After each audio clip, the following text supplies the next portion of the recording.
इस सेशन के अंदर हम एक और जे इंटरनल फ्रेम बना रहे हैं जो कि व्यू करने में भी हेल्प करेगा।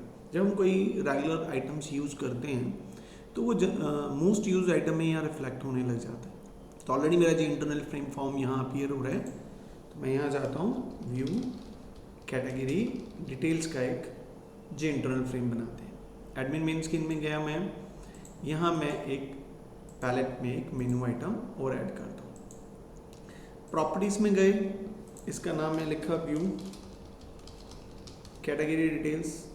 कोड में जाके इसका नाम जेमाई व्यू अंडरस्कोर कैटेगरी नाम रख दिया। प्रॉपर्टीज में जाके इसका फ़ॉन्ट साइज चेंज किया। यहाँ मैं फ़ॉन्ट साइज जो ले रहा हूँ वो कंसोला बोल्ड एंड 18 ले रहे हैं। यहाँ एक आइकन में जाके मैंने ऑलरेडी एक व्यू का छोटा सा आइकन भी बनाया हुआ है। अब ये आइकन डिफरेंट ले सकते हो, मेरे पास अवेलेबल है, मैं उसके हिसाब से चला रहा हूँ। कैटेगरी पे डबल क्लिक किया और यहाँ पर आप एक कोड लिखोगे। अब वो कोड क्या है, व्यू कैटेगरी डिटेल्स हमने स्पेसिफाई किया डेस्कपेन डॉट ऐड VCD और आपने VCD dot set visible to कर दिया। तो ये बेसिकली आपका आराम से इस तरीके से कंस्ट्रक्ट हो गया। आफ्टर बिल्डिंग दिस अटैचमेंट होगी। अब हमारे पास इस डिटेल को देखने के लिए हम सबसे पहले तो इसका क्लोजेबल इंटरनल फ्रेम का आइकनाइफेबल और व्यू कैटेगरी डिटेल्स लेते हैं। अब मैं यहाँ आता हूँ, इसका साइज थोड़ा सा इंक्रीज करते हैं। पैलेट में जाके there is a very special component जिसका नाम जे टेबल है। इसको थोड़ा सा साइज में इसका शॉर्ट कर देता हूँ क्योंकि इतना ज़्यादा जरूरत नहीं है। और यहाँ से भी अब इस टेबल की खास बात ये है, ये आपको टेबलर फॉर्म में डेटा डिस्प्ले कराने में हेल्प करता है। अब एक एडवांटेज और मिलता है मेरे पास, जैसे सपोज करो आपने एक कैटेगरी टेबल बना लिया। जैसे ये कंपोनेंट ऐड होता है, इसकी खास बात है ये दो कंपोनेंट का कॉम्बिनेशन है। अगर मैं सोर्स में जाऊँ, जे टेबल और जे स्क्रॉल पेन 1, ठीक, जे स्क्रॉल पेन यानी ऑटोमेटिकली स्क्रॉल पेन आपको स्क्रॉल बार अपीयर करवाता है इस टेबल स्ट्रक्चर के अंदर। तो ये इंटरनल प्रोसेस अपने आप मैनेज करेगा। ये हम यहाँ आते हैं, कोड में जाते हैं और यहाँ नाम देते हैं टेबल कैटेगरी। अब हम यहाँ पर सोर्स में जाते हैं, इसके कोड को परफॉर्म करते हैं। तो मुझे पता है यहाँ पे मोर देन 1 रिकॉर्ड्स आने वाले हैं, तो मैं एक प्राइवेट लिस्ट और लिस्ट java.util पैकेज से ले रहा हूँ और मैं कैटेगरी 2 का ऑब्जेक्ट एक कैटेगरीज बना देता हूँ। यहाँ एक फंक्शन मैं अपना बना रहा हूँ बाइंड टेबल डेटा के नाम से, जो कि इस क्लास का पब्लिक मेथड है, ठीक है। और यहाँ पर आके मैं सबसे पहले कैसे कॉलम लिस्ट अपीयर करने हैं, तो मैं कॉलम नेम्स का एक एरे बनाता हूँ। जो टेबल के कॉलम नेम होंगे that is category ID, category name, ये मैंने बना लिया।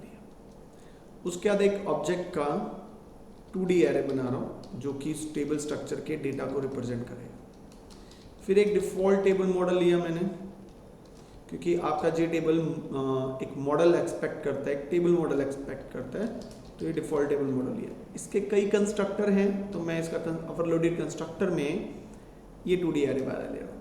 अगेन एक बात आपने हमेशा याद रखनी है कि मैं कंट्रोल स्पेस बार यूज़ कर रहा हूँ, जो कि एक शॉर्टकट है जावा के अंदर जो इंटेलिजेंस देता है। अगर मैं उसे यूज़ करता हूँ तो ये ऑटोमेटिकली इंपोर्ट चलते हैं। तो आपने भी कोशिश करनी है कि कंट्रोल स्पेस बार से करनी, और अगर ऐसा नहीं होता तो you have to import these classes, otherwise it will not work.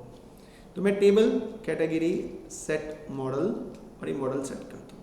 F6 करके इस प्रोजेक्ट को रन करते हैं। एडमिन मेन स्क्रीन एग्जीक्यूट हुई, व्यू कैटेगरी देखा तो सी नाम आपको दिखा रहा है, पर डेटा नहीं आया क्योंकि डेटा भी मैंने कलेक्ट नहीं किया।